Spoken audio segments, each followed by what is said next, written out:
Hello students, या व्हिडिओमध्ये काय बघायचं आहे तर या व्हिडिओमध्ये स्टॉइकियोमेट्री बघायची आहे. What is stoichiometry? तर तुम्हाला केमिस्ट्रीच्या पहिल्या टॉपिक मध्ये न्यूमेरिकल्स असणार आहेत आणि जी न्यूमेरिकल्स केमिकल रिएक्शनवर बेस्ड असतात that is called as a stoichiometry. म्हणजे सिंपल मध्ये डेफिनेशन करायची म्हणली तर असं होईल, numericals based on balanced chemical reaction. Balanced chemical reaction. आता जसं मगाशी मी म्हणलो की केमिकल रिएक्शन वरची न्यूमेरिकल्स असते त्याला स्टॉइकियोमेट्री म्हणायची, but that reaction should be balanced. कुठलीही केमिकल रिएक्शन जर बॅलन्स्ड असेल तर त्याच्यावरची न्यूमेरिकल्स असतील ती स्टॉइकियोमेट्री म्हणायची आपण त्याला. आणि स्टॉइकियोमेट्री वरचीच सगळी न्यूमेरिकल्स, स्टॉइकियोमेट्रीचे बरेचसे प्रॉब्लेम तुम्हाला जेई नीट आणि सीईटी साठी आतापर्यंत आलेले आहेत. मग स्टॉइकियोमेट्रीचे न्यूमेरिकल्स आपण दोन पद्धतीने सोडवू शकतो. एक म्हणजे आपला नेहमीचा अनमोल असा मोल कन्सेप्ट आणि दुसरी म्हणजे युनिटरी मेथड. आपण युनिटरी मेथड वापरणार नाही, इथं आपण फक्त मोल कन्सेप्ट सगळी न्यूमेरिकल्स सोडवायची मी तुम्हाला ट्रिक देतो. आता मोल म्हणजे काय, अगेन थोडंसं रिवाइज करूया का. व्हॉट इज दिस मोल? मोल हा एक नंबर आहे ना. मोल कुठला नंबर आहे आणि किती नंबर आहे? जसं प्रत्येकाला आपल्याला मोबाईल नंबर असतो तसा मोलचा पण एक नंबर होता, ॲव्होगॅद्रोज नंबर. आठवतंय का? ॲव्होगॅद्रोज नंबर. आणि हा ॲव्होगॅद्रोज नंबर किती होता? 6.022 into 10 raised to 23. See, this is called as a Avogadro's number. आणि कुठल्याही कंपाऊंडचे एवढे पार्टिकल्स घेतले की तो होतो 1 मोल. For example 1 mole oxygen item. ऑक्सिजनचं मी फक्त सिंबल लिहितो. What is the meaning of this 1 mole oxygen item? 1 mole oxygen item म्हणजे 6.022 into 10 raised to 23 atoms of oxygen. आपण दुसरे एक एक्झाम्पल घ्या. 1 मोल नायट्रोजन N2. आता N2 म्हणजे हे नायट्रोजनचे दोन ॲटम कंबाईन होऊन एक मॉलिक्यूल तयार झाले असणार. What is the meaning of 1 मोल N2? 1 मोल N2 म्हणजे 6.022 into 10 raised to 23 molecules. आता N2 चा काय असणार आहे? मोलेक्यूल. नायट्रोजनचा मोलेक्यूल असेल. 1 मोल वॉटर म्हणजे काय घेऊ आपण? 1 मोल water. What is the formula of water? आता तुम्ही मला सर हा प्रश्न विचारण्यासारखा आहे का? आहे. बऱ्याच लोकांना वॉटरचा सुद्धा फॉर्म्युला माहित नसतो. 1 मोल वॉटर म्हणजे काय? तर 6.022 into 10 raised to 23 molecules of water. वॉटरचे एवढे मोलेक्युल्स घेतले की वॉटरचा 1 मोल होतो. आणि हे ऑलरेडी तुम्हाला माहित आहे, फक्त आता ह्या मोल वरून आपण पुढे जायचं त्यामुळे रिव्हिजन म्हणून मी तुम्हाला घेतलेला आहे. Got it? लक्षात आलं का? जर हे लक्षात असेल तर तुम्हाला मोलचे फॉर्म्युले पण लक्षात राहिले होते. What is the formula of mole? मोलचे 3 फॉर्म्युले आपण बघूया. व्हिडिओ पॉज करा आणि हे लिहून घ्या. ओके. आता मोलचा फॉर्म्युला कसा आहे? मोलचे फॉर्म्युले तुम्ही कशावरून कॅल्क्युलेट करता हे मी पहिले सांगतो. तुम्ही मोल्स मास वरून कॅल्क्युलेट करू शकता, तुम्ही मोल्स मोलेक्युल्स वरून कॅल्क्युलेट करू शकता, तुम्ही मोल्स ॲटम्स वरून कॅल्क्युलेट करू शकता आणि तुम्ही मोल्स व्हॉल्यूम वरून कॅल्क्युलेट करू शकता. See these are the 4 criterias की ज्याच्यावर तुम्ही मोल कॅल्क्युलेट करू शकता. मी तुम्हाला काय करतो, या उजव्या बाजूला हे फॉर्म्युले लिहून ठेवतो. आपल्याला प्रत्येक न्यूमेरिकल साठी हे फॉर्म्युले यूज करायचे आहेत. कुठले फॉर्म्युले आहेत बघा. How will you calculate the number of moles depending on the mass? कसं असणार आहे? मोल्स. आपण फॉर्म्युले इकडे लिहूनच ठेवूया. चलो. Moles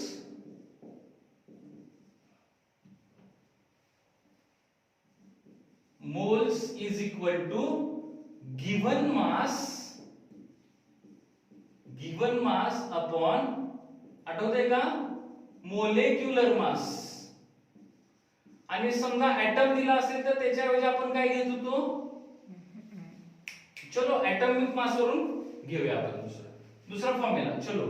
moles is equal to given mass upon atomic मास.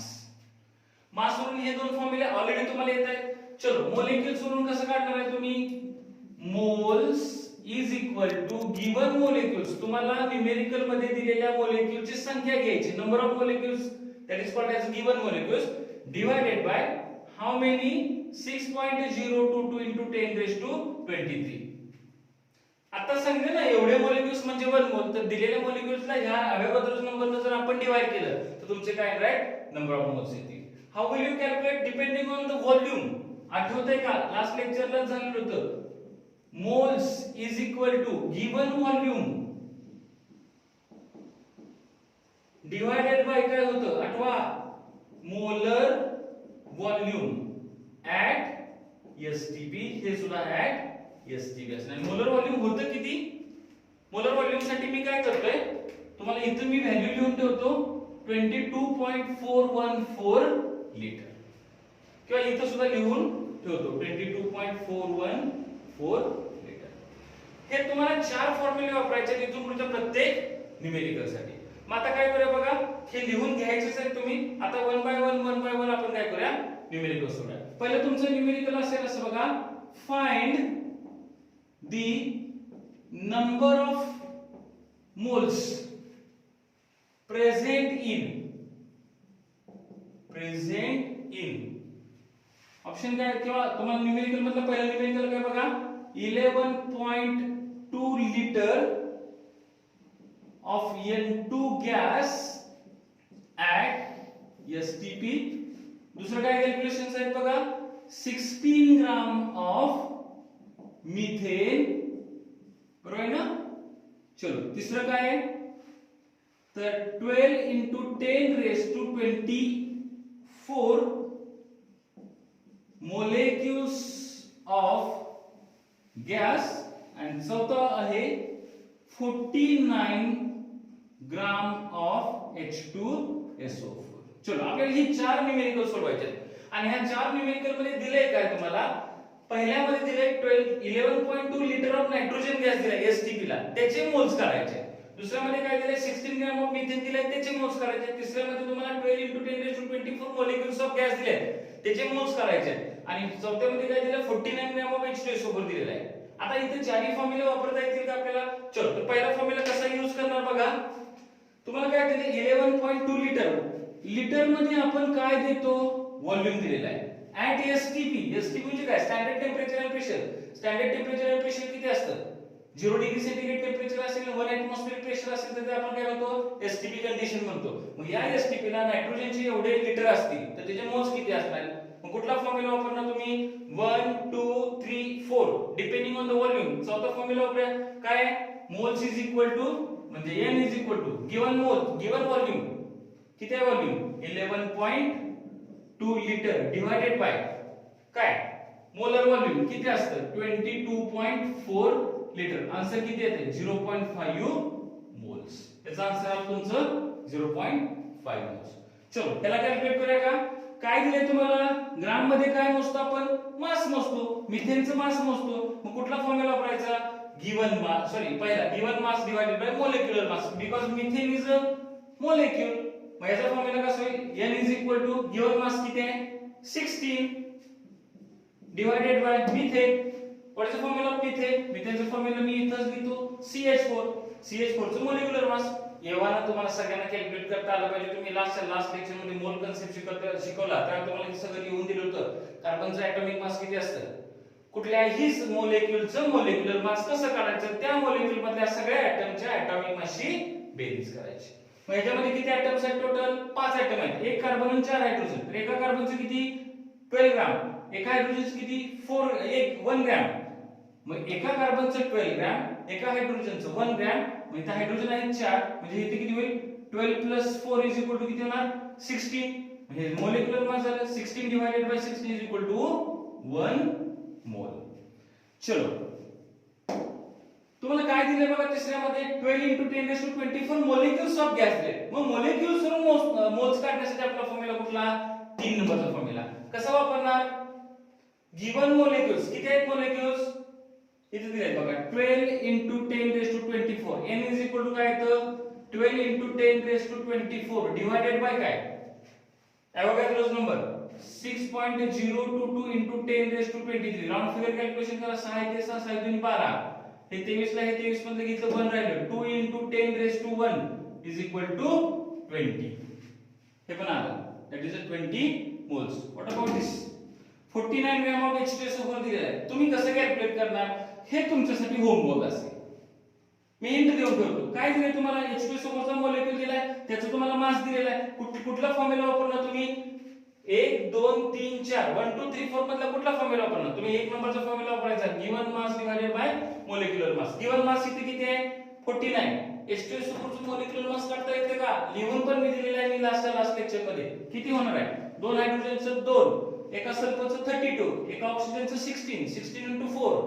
किती होतं 64 plus 32 96 plus 2 98 मग तुमचं हे 49 divided by 98 काय येईल ते तुमचा आन्सर असेल युअर आन्सर शुड बी 0.5 मोल हे येतंय का फक्त चेक करा चालेल हे लिहून घ्या आपण काय करूया आपल्याला 2016 चा क्वेश्चन घ्यायचा आहे एंट्रन्स एक्झामला विचारलेला क्वेश्चन स्टॉइकियोमेट्रीवर काय आहे चलो स्टॉइकियोमेट्री म्हणू शकत नाही आपण याला मोल्स वर्स म्हणून नंतर स्टॉइकियोमेट्री जाऊया मी इथे चार फॉर्म्युले लिहिले होते त्याच्यावर डिपेंड आहे बघा we have 12 into 10 raised to 24 molecules of O2 find the mass of O2 and volume of O2 at STP तुम्हाला ऑक्सिजनचे 12 into 10 raised to 24 molecules दिले बघा तुम्हाला एवढे मोलेक्युल्स दिले कुणाचे ऑक्सिजनचे तर त्या ऑक्सिजनचं मास आणि त्याचं व्हॉल्यूम ऍट एसटीपी कॅल्क्युलेट करायचं आहे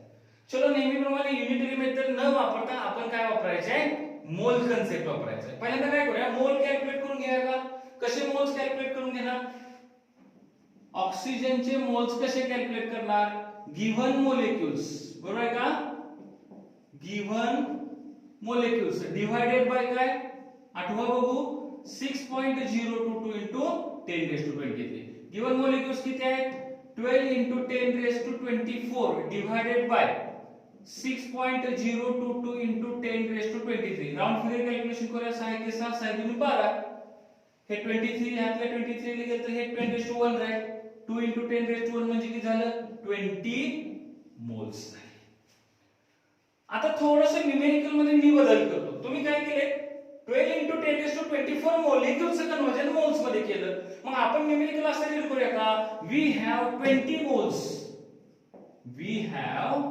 20 moles of oxygen then they calculate the mass of oxygen and volume at STP मग आता काय केलं तुम्ही मोल्स कॅल्क्युलेट केले मास काढूया का आता मास काढण्यासाठी तुम्हाला मोल्सचा फॉर्म्युला मास वरून तोच वापरायला लागेल आपला फॉर्म्युला काय असतो moles is equal to given mass divided by molecular mass चलो हे मास तर कॅल्क्युलेट करायचं ह्याला आपण एक्सपेक्ट मोल्स घेतलेत की तुम्ही मोल्स किती आहेत 20 गिवन मास आपल्याला कॅल्क्युलेट करायचं आहे ना ते मोलेक्युलर मास ऑक्सिजनचं किती येणार O2 चं मोलेक्युलर मास आता तुम्हाला यायला पाहिजे 32 therefore x is equal to किती येणार 20 into 32 किती येणार आहे 640 ग्राम आला so this is the mass of oxygen आता काय करायचं आपल्याला व्हॉल्यूम ऍट एसटीपी काढायचं आहे आता व्हॉल्यूम वरून मोलचा फॉर्म्युला काय again moles is equal to given volume divided by molar volume आणि molar volume किती असतं हे वर लिहून ठेवलेलं आहे पुढे इथं आहे बघा चलो आपल्याला मोल्स तर माहित आहे 20 मोल्स आणि गिवन व्हॉल्यूम काढायचं आहे आपल्याला इथं व्हॉल्यूम काढायचं एसटीपी ला मोलर व्हॉल्यूम किती असतं 22.414 लिटर असतं मग x is equal to किती येणार 20 into 22.414 लिटर बऱ्यापैकी ही व्हॅल्यू 22.4 पण घेतली जाते 22 पण राउंड फिगर घ्या तुम्ही कधीतरी कॅल्क्युलेशन साठी आणि जर हे कॅल्क्युलेशन केलं तर तुमचा volume of oxygen at STP येतं चलो हे लिहून घ्या बघा हे एक न्यूमेरिकल आहे न्यूमेरिकल आपलं काय a gas has a mass of 32 gram and it occupies the 20 liter at STP calculate the molecular mass तुम्हाला या वेळेला ऑक्सिजन गॅसचं काय दिलेलं आहे मास दिलेला आहे तुम्हाला व्हॉल्यूम ऍट एसटीपी पण दिलेला आहे आणि तुम्हाला त्याचं मोलेक्युलर मास काढायचं आहे आता कधी लक्षात ठेवायचं या प्रकारचे न्यूमेरिकल असते तर पहिल्यांदा काय कॅल्क्युलेट करून घ्यायचे मोल्स मग मोल्सचे आपल्याकडे दोन फॉर्म्युले आहेत आता इथं तर दोन फॉर्म्युला वापरावे लागतील. मोल्स इज इक्वल टू काय येणार आहे, गिव्हन मास, बरोबर आहे, डिवायडेड बाय काय, molecular mass, divided by molecular mass. अजून एक मोलचा फॉर्म्युला काय आहे, मोल्स इज इक्वल टू काय आहे, given volume divided by molar volume. चलो आता आपल्याला काय केलेलं आहे, मास पण दिलेला आहे, इथलं व्हॉल्यूम पण दिलेलं आहे. मग काय करायचं आहे, मोलेक्युलर मास हे कॅल्क्युलेट करायचं आपल्याला. त्यामुळे आपण हा फॉर्म्युला पहिल्यांदा यूज करू शकणार नाही, हा फॉर्म्युला पहिल्यांदा यूज करू, ह्याच्यावरून इकडे जायचं. कसं बघा, पहिल्यांदा मोल्स कॅल्क्युलेट केले. समजा तुमच्याकडे मोल्स आले, गिव्हन मास काढायचा आहे, मोलेक्युलर मास काढायचा आहे, गिव्हन मास दिलेला आहे. हे बघा मोल्स आले, गिव्हन मास दिलेला आहे, मोलेक्युलर मास काढू शकता. पण त्यासाठी तुम्हाला काय पाहिजे, मोल्स पाहिजे. मोल्स साठी हा फॉर्म्युला वापरायचा. मोल्स म्हणजे काय येणार आहे, गिव्हन व्हॉल्यूम दिले की तुम्हाला एसटीपी ला किती आहे 20 डिवाइडेड बाय किती ना 22. राऊंड फिगर घेऊया आपण आता. 20 डिवाइडेड बाय 22 केले की तुमचे काय येतील, मोल्स येतील. हे मोल्स इकडे घ्या ना. आता कॅल्क्युलेशन करत मी बसणार नाही, तुम्हाला कॅल्क्युलेशन करायचे आहे. 20 डिवाइडेड बाय 22 0.9 च्या समथिंग काय येईल. चलो गिव्हन मास किती x, गिव्हन मास पण दिले, सॉरी गिव्हन मास पण दिले 32. मोलेक्युलर मास कॅल्क्युलेट करायचा आहे x, therefore x is equal to किती येणार, x इकडे घ्या 32 into 22 divided by 20. हे काय कॅल्क्युलेशन येईल, ते तुमचं काय येणार आहे, मोलेक्युलर मास कॅल्क्युलेशन येणार आहे. बघा आता आपण काय केले, मोल कन्सेप्टचे न्यूमेरिकल सोडवले. आता आपल्याला पुढे जायचं आहे ते एक्झॅक्टली स्टायकोमेट्री जायचं आहे. हे लिहून घ्या. चलो आता स्टायकोमेट्रीचे प्रॉब्लेम्स किंवा न्यूमेरिकल्स आपण इथं स्टार्ट करूया. स्टायकोमेट्रीचे न्यूमेरिकल्स मध्ये काय दिले बघा. पहिलं न्यूमेरिकल आहे, if the 16 gram methane is burn find the volume of CO2 produced at STP. Simple आहे. जर 16 ग्राम मिथेन, जसं आपल्या नेहमीप्रमाणे मी कॅल्क्युलेशनच्या वेळेला तुम्हाला आतापर्यंत लक्षात आलं असेल की मी सर्कल करतो काय गोष्टींना. 16 ग्रॅम मिथेनचं जर आपण बर्निंग केलं तर तुमचा जो CO2 तयार होईल त्या CO2 चं व्हॉल्यूम काढायचं आहे. पण ते व्हॉल्यूम कधी पाहिजे, एसटीपी ला व्हॉल्यूम काढायचं आहे. तर तुम्हाला एक बॅलन्स्ड केमिकल रिएक्शन पण दिलेली आहे. आता मगाशी मी स्टायकोमेट्रीच्या वेळेला काय सांगितलं होतं की कुठल्याही बॅलन्स्ड केमिकल रिएक्शनची रिलेटेड जी काही न्यूमेरिकल्स असतील त्याला आपण काय म्हणतो, स्टायकोमेट्रिक न्यूमेरिकल्स किंवा स्टायकोमेट्री पण त्याला आपण म्हणू शकतो. बरोबर आहे का. चलो आता ही रिएक्शन आपण रीड करायचा प्रयत्न करा. रिएक्शन रीड करायचं म्हणजे काय करायचं आहे, इथं तुम्हाला स्टायकोमेट्रिक कोएफिशियंट हे बघा, इथं काही लिहिलेलं आहे का, इथं काही लिहिलेलं नाही. केमिस्ट्रीत एक गोष्ट नेहमी लक्षात ठेवा, जिथं काही लिहिलेलं नसतं तिथं 1 असतं. म्हणजे इथं काय येणार आहे 1, इथं तर 2 आहे, इथं किती येणार 1, इथं किती आहे 2. आता आपण हा मोल कन्सेप्टच्या बेसिसवर काय करायचं आहे, हा प्रॉब्लेम सॉल्व्ह करायचा आहे. मी असं रीड करतो, 1 mole of CH4 reacts with the 2 moles of oxygen to form 1 mole CO2 and 2 mole H2O. ज्या वेळेला आपण या रिएक्शन वरून असं लक्षात येतं की 1 मोल CH4 चं कंबशन करू. What is combustion, burning of any compound in presence of oxygen is called as a combustion. कुठल्याही गोष्टीला आपण ऑक्सिजनशी कंबाईन केलं आणि CO2 आणि H2O तयार झाले की ओळखायचं, that is the reaction of combustion. कंबशनला सिंपल मराठीत आळा पेटवा म्हणतात, पण आपण ते शब्द वापरायचे नाही. आपण जर आता टेक्निकल शब्द वापरायचे कंबशन, बरोबर आहे का. 1 मोल मिथेन घ्यायचा, त्याला 2 मोल ऑक्सिजन सोबत बर्निंग करायचं तर 1 मोल CO2 तयार होतं. त्यांनी काय विचारले, 16 ग्रॅम मिथेन सोबत किती होईल. मग 16 ग्रॅमचं पहिल्यांदा काय करूया, मोल मध्ये कन्वर्जन करून घेऊया का. रिएक्शन वरून आपल्याला एवढं माहित आहे की 1 मोल हा मिथेन असेल तर त्याच्यापासून 1 मोल CO2 तयार होतो. एवढं तर माहित आहे तुम्हाला. रिएक्शन रीड केली लक्षात येते. 1 मोल मिथेनचं कंबशन केले 1 मोल CO2 तयार होतो. मग 16 ग्रॅम मिथेनचं कंबशन केल्यानंतर किती तयार होणार, तर डायरेक्ट 16 ग्रॅमला आपण इथे कॅल्क्युलेशन साठी वापरायचं नाही. 16 ग्रॅम किंवा 16 ग्रॅम मिथेन आहे, त्याचं मोल्स मध्ये कन्वर्जन करून घ्या. मग मोल्सचा फॉर्म्युला काय आहे, गिव्हन मास, मी इकडे लिहून देतो मोल्स. अगेन ह्याच व्हिडिओ मध्ये हा पाचव्यांदा लिहितो मी formula, given mass divided by काय, मोलर मास. बरोबर आहे ना. मग मोल्स कसे करायचे, गिव्हन मास किती आहे 16 ग्राम. मिथेनचं फॉर्म्युला काय, मिथेन म्हणजे CH4, CH4 चं मोलेक्युलर मास यायलाच पाहिजे. मगाशी कॅल्क्युलेट केलं 16 म्हणजे किती आले 1 मोल. 16 ग्रॅम म्हणजे 1 मोल मिथेन. मग आपण जरा न्यूमेरिकल बदलायचा प्रयत्न करूया. इफ 1 मोल methane is burn, find the volume of CO2 produced at STP. मग 1 मोल मिथेनचं कंबशन किती? 1 मोल CO2 तयार होतो. इथं दिलाय सुद्धा 1 मोल. अगेन मग हाच फॉर्म्युला सिद्ध झाला का बाबा? 1 मोल पासून 1 मोल CO2 तयार होतोय. पण 1 मोल CO2 विचारलेलं नाही त्यांनी. CO2 चं व्हॉल्यूम विचारलेलं आहे. मग 1 मोल CO2 तयार होत असेल तर त्याचं व्हॉल्यूम ॲट STP किती असणार? यू व्हेरी वेल नो की 1 मोल CO2 गॅस असेल तर त्याचं व्हॉल्यूम ॲट STP 22.414 लिटर असणार आहे. And see this 22.414 is your answer for this numerical. लक्षात आलं का? चलो आता आपण हे सेकंड न्यूमेरिकल बघा स्टॉइकियोमेट्रीचं काय आहे? Find the volume of CO2 produced when 50 gram of calcium carbonate is heated at STP. 50 gram calcium carbonate दिले. परत एकदा व्यवस्थित रीड करा. Find the volume of CO2 produced when 50 gram of calcium carbonate that is CaCO3 is heated at STP. आणि याची reaction तुम्हाला इथे दिलेली आहे. पहिल्यांदा रिएक्शन बॅलन्स आहे का बघा. रिएक्शन जर बॅलन्स्ड असेल तर स्टॉइकियोमेट्री म्हणायची आणि रिएक्शन जर बॅलन्स्ड असेल तरच law of mass conservation apply होतो आणि तरच रिएक्शन होते. हे तर तुम्हाला ऑलरेडी माहित आहे. बघा रिएक्शन बॅलन्स आहे का कशी ठरवायची? एक कॅल्शियम आहे, एक कॅल्शियम आहे, एक कार्बन आहे, एक कार्बन आहे, 3 ऑक्सिजन आहे तर इकडे एक आणि हे 2. रिएक्शन आपली बॅलन्स आहे. मग रिएक्शन बॅलन्स्ड आहे तर मग रीड कशी करायची? लक्षात आहे का? 1 मोल CaCO3 gives 1 मोल CO and 1 मोल CO2. 1 मोल कॅल्शियम कार्बोनेट जर तुम्ही हीट केलं, इथं आपण काय करूया ट्रायंगल टाकूया म्हणजे हीट होईल. 1 मोल कॅल्शियम कार्बोनेट जर हीट केलं तर 1 मोल CO2 तयार होतोय. त्यांनी विचारले 50 ग्रॅम कॅल्शियम कार्बोनेट हीट केलं तर तयार होणाऱ्या CO2 चं व्हॉल्यूम विचारलेलं आहे. मग आता आपण काय करूया? हे 50 ग्रॅम कॅल्शियम कार्बोनेट त्याला मोल्स मध्ये कन्वर्जन करूया. मग तुमचे इक्वेशन काय? मोल्स इज इक्वल टू काय होणार आहे? Given mass. Moles is equal to given mass divided by molecular mass.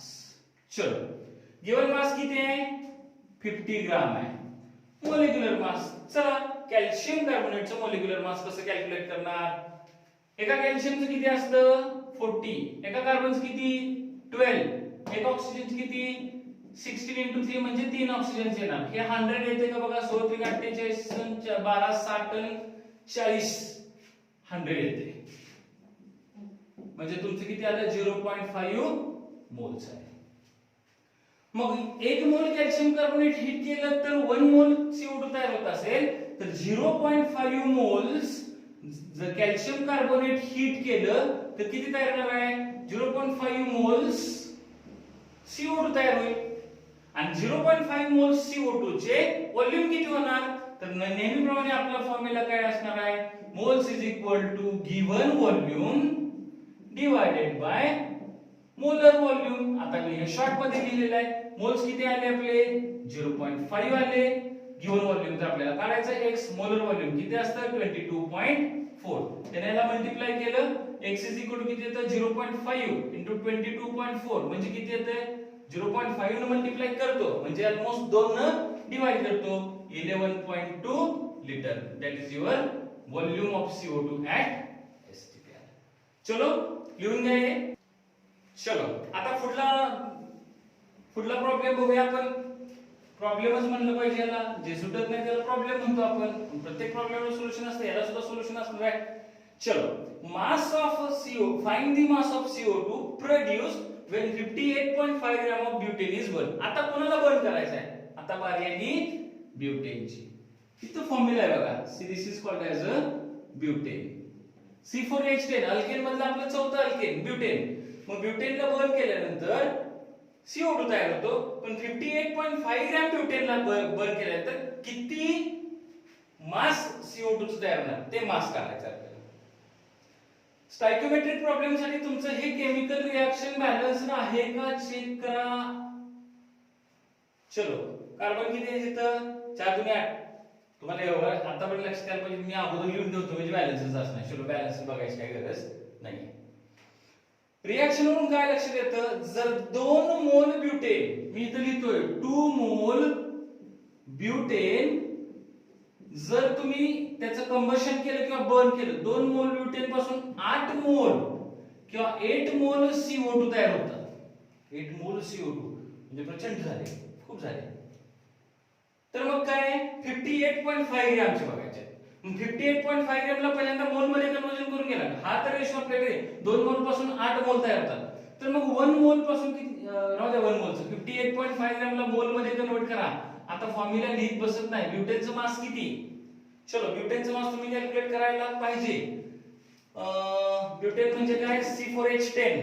Butane butane butane C4H10.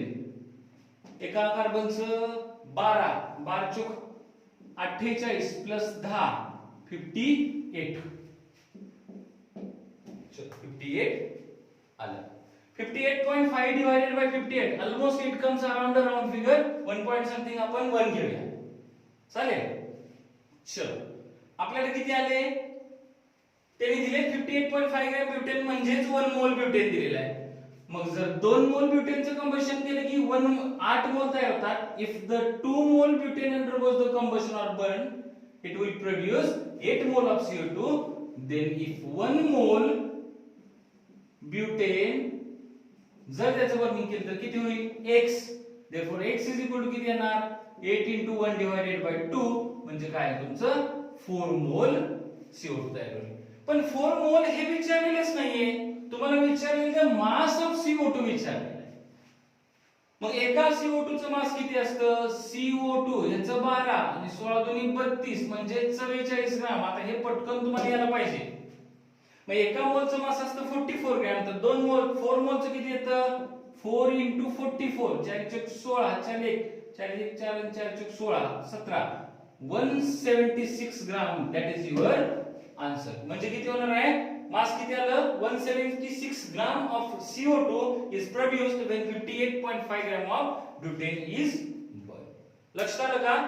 C this is all about the stoichiometric problems. म्हणजे इथं आपले हे स्टायकोमेट्रिक प्रॉब्लेम्स काय होतात? कंप्लीट होतात. मी तुम्हाला होमवर्क साठी 2 स्टायकोमेट्रिक प्रॉब्लेम देतो, ते लिहून घ्यायचे तुम्ही. लास्ट न्यूमेरिकल होमवर्क साठी असणार आहे. न्यूमेरिकल कोणता आहे बघा. तुम्हाला एक बॅलन्स्ड केमिकल रिएक्शन दिले. CuCO3 gives CuO plus CO2. या बॅलन्स्ड केमिकल रिएक्शन ची रिलेटेड क्वेश्चन काय आहे? Find the mass of CuCO3 required to produce 11.2 liter of CO2 at STP. तुम्हाला तयार करायचं आहे CO2 किती? 11.2 लिटर. मग 11.2 लिटर CO2 तयार करायचा असेल तर त्याच्यासाठी लागणाऱ्या CuCO3 चं मास तुम्हाला कॅल्क्युलेट करायचं आहे. मग मास कॅल्क्युलेट करण्यासाठी मी फक्त हिंट देणार आहे. कशी हिंट येईल बघा तुमची. 1 मोल CuCO3 असेल तर 1 मोल CO2 तयार होतो. सॉरी 1 मोल CuCO3 पासून 1 मोल CO2 तयार होतो. इथं 1 आहे. बरोबर आहे का? एका मोल पासून 1 मोल तयार होत असतो. पण इथं विचारलं त्यांनी 11.2 लिटर. आता 1 मोल तयार होतो म्हणजे किती लिटर? ऍट एसटीपी ला 1 मोल किती असतात? 22.414 लिटर. मी असं रीड केलं तर चालेल का? 1 मोल CuCO3 gives or on heating gives 22.414 litre. मग 1 मोल आपण काय केलं? बर्न हीट केलं तर एवढे लिटर मिळत असेल तर एवढे लिटर मिळवण्यासाठी किती करावं लागेल? ते मोल्स काढा आणि त्या मोल्सला ह्याच्या मोलर मासने मल्टिप्लाय केले की तुमचं काय येणार आहे? Answer. That is the mass of CuCO3. आता आजच्या व्हिडिओ लेक्चर मध्ये आपण काय पाहिलं? स्टायकोमेट्रिक न्यूमेरिकल्स पाहिले आणि अशाच प्रकारचे न्यूमेरिकल्स तुम्हाला एक्झामला विचारतात. आय होप की तुम्हाला हे समजलेलं असेल. मग आज आपण इथंच थांबूया. थँक्यू.